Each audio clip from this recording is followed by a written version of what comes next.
নবীজি বলেছেন, আমি ওই ব্যক্তির জন্য জান্নাতের মধ্যখানে প্রাসাদ আল্লাহর কাছ থেকে পাইয়ে দেওয়ার দায়িত্ব নিলাম।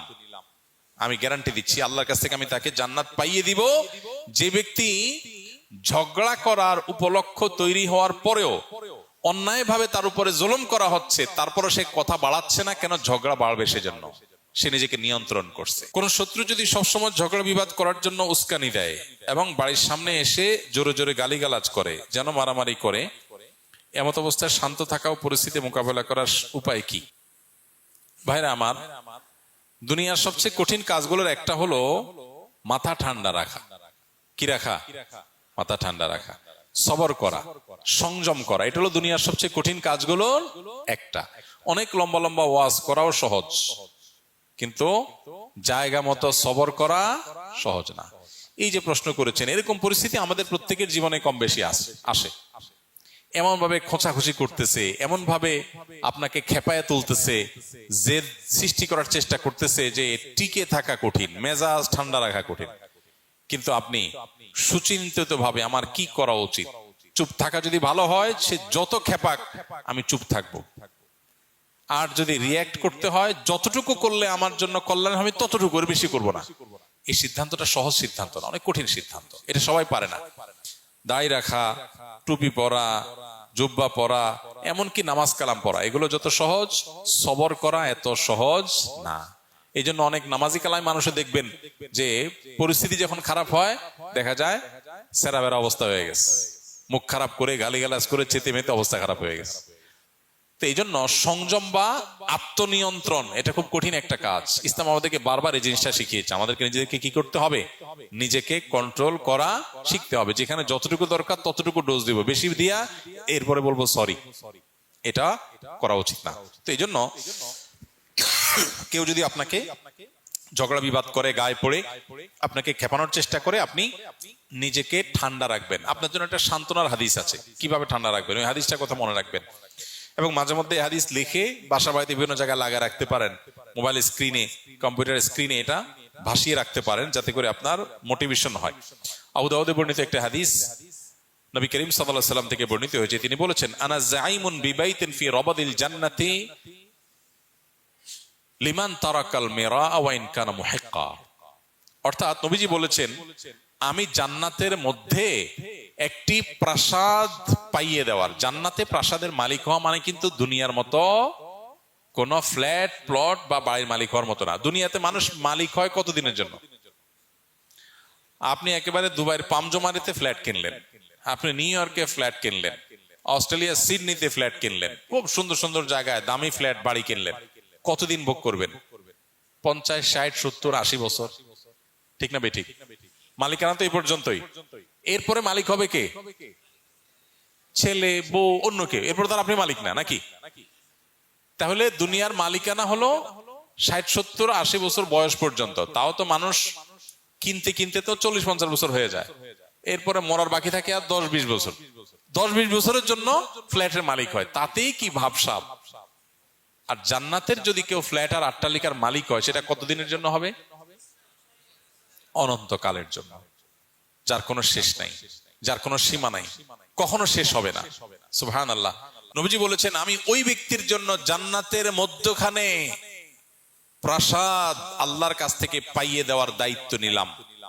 আমি গ্যারান্টি দিচ্ছি, আল্লাহর কাছ থেকে আমি তাকে জান্নাত পাইয়ে দিব। যে ব্যক্তি ঝগড়া করার উপলক্ষ তৈরি হওয়ার পরেও অন্যায়ভাবে তার উপরে জুলুম করা হচ্ছে, তারপরে সে কথা বাড়াচ্ছে না, কেন ঝগড়া বাড়বে সেজন্য সে নিজেকে নিয়ন্ত্রণ করছে, মুখ বুজে চলে আসছে, কথা বাড়াই নাই, পুরা উল্টা পাল্টা বলতেছে, পুরা অন্যায় করতেছে। চাইলেই এখানে এটাকে নিয়ে সামনে বাড়ায় ঝগড়া করা যায়, কিন্তু সে ঝগড়াটা এড়াইতে চাচ্ছে। এই জন্য বলছে, ভাই থাক, ঠিক আছে ভাই, আপনি যা বুঝছেন ওকে। সে সামনে কথা বাড়াইতে চায় না। নিজের ন্যায়ের উপরে থাকা সত্ত্বেও, ন্যায়ের উপরে থাকলে সাধারণত একটু ঝগড়া করতে বেশি মন চায় না। শয়তান তখন উস্কায়, শয়তান বলে যে, এই তুমি চুপ থাকবা, কি দুঃখে মিয়া, সে তো উল্টা পাল্টা কথা বলতেছে। আরে এসব উল্টা কথা মানা যায় নাকি? ঝগড়া করার পর কেউ জিজ্ঞেস করে, ভাই এত চেঁচাচেঁতি করলেন কেন? আরে ভাই কি উল্টা পাল্টা কথা শোনেন না, মাথা ঠিক থাকে। শয়তান যুক্তি দেখায় না। কিন্তু ইমানদার, বুদ্ধিমান ইমানদার, যে ওই যে জান্নাতে আল্লাহ নবীর দায়িত্ব নেওয়া প্রাসাদের মালিক হতে চায়, সে কি করবে? সে সবর করবে। সে দেখতেছে উল্টাপাল্টা হচ্ছে, দেখছে যে কথা বললে এখানে ঝগড়া হবে, ঝগড়া হলে আমার মেজাজটা গরম হবে, তার চাইতে বলে ভাই ঠিক আছে ভাই। ওয়াইদা খাতাবাহুমুল জাহিলুনা ক্বালু সালামা, জাহেলদের সাথে কথা বললে বলবে সালাম। এই মানুষটা খুব কম সমাজে, এই মানুষের সংখ্যা খুব, কারণ জান্নাতি মানুষ তো কম হবে। তাহলে এবার দেখেন, যৌক্তিক হোক, আপনার কথাটাই সঠিক, সে উল্টাপাল্টা বলতেছে, ফেসবুকে একজনের পোস্ট লিখছে, আর দেখলে মেজাজটা কি উল্টাপাল্টা কথা বলতেছে, এই জন্য আপনি কমেন্ট বক্সে গিয়া তার গোষ্ঠী উদ্ধার করে গালিগালাজ দিলেন, দিল সে আবার আপনার গোষ্ঠী উদ্ধার করে, আপনি আবার তার দাদার গোষ্ঠী উদ্ধার করলেন। এভাবে আস্তে আস্তে সামনে বাড়তে থাকলো।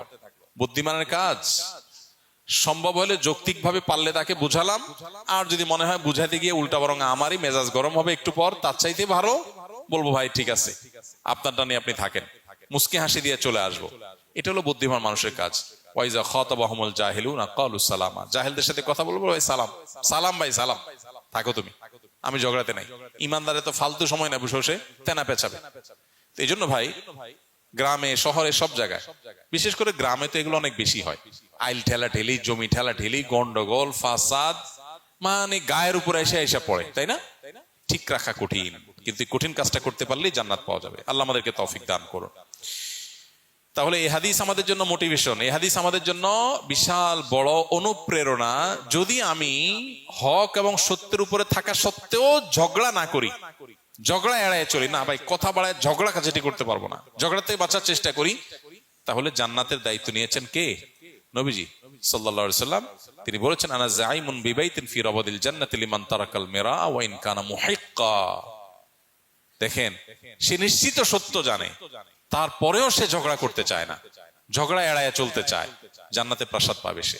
আল্লাহ আমাকে আপনাকে সেটা করার তৌফিক দান করুন। ঝগড়াটা মানুষ ভরা এখন সমাজে, চতুর্দিকে কি মানুষ ভরা, ঝগড়াটা মানুষ পাওয়া যায় না।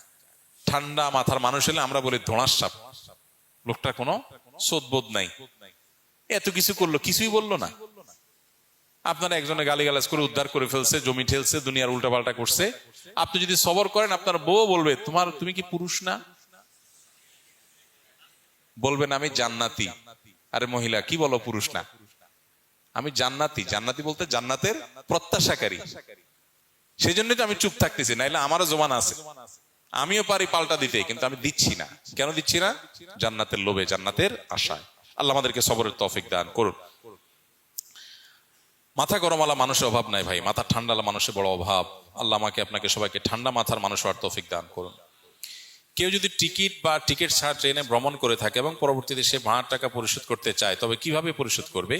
ভাই, ট্রেনে অথবা বাসে বা কোনো পরিবহনে আপনি টিকিট ছাড়া কখনো চড়েছেন, তাহলে ওই একই পরিবহনে ওই একই ট্রেনের যত টাকার টিকিট কেটে আপনি চড়েন নাই, অত টাকার টিকিট কেটে আপনি ওটা ছিঁড়ে ফেলে দিলেন।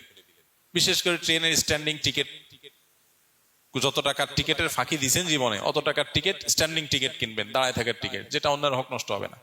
টিকিট কেটে আপনি এটা চড়লেন না, তাহলে টাকাটা কোম্পানিতে ঢুকে গেল, আপনি দায়মুক্ত হয়ে গেলেন। তারপর আল্লাহর কাছে ইস্তিগফার করতে হবে। আর যদি এরকম হয় যে কোনো বাসে এরকম করেছেন, সে বাস আর খুঁজে পাওয়া যাচ্ছে না, ওই বাস আর কোম্পানি নাই এখন, তাহলে সেক্ষেত্রে সেটা যদি হয়, তাহলে সেক্ষেত্রে সেই টাকা ওই বাস মালিকের তরফ থেকে গরিব দুঃখে দান করে দিবেন, সব নিজের সবের আশা ছাড়া।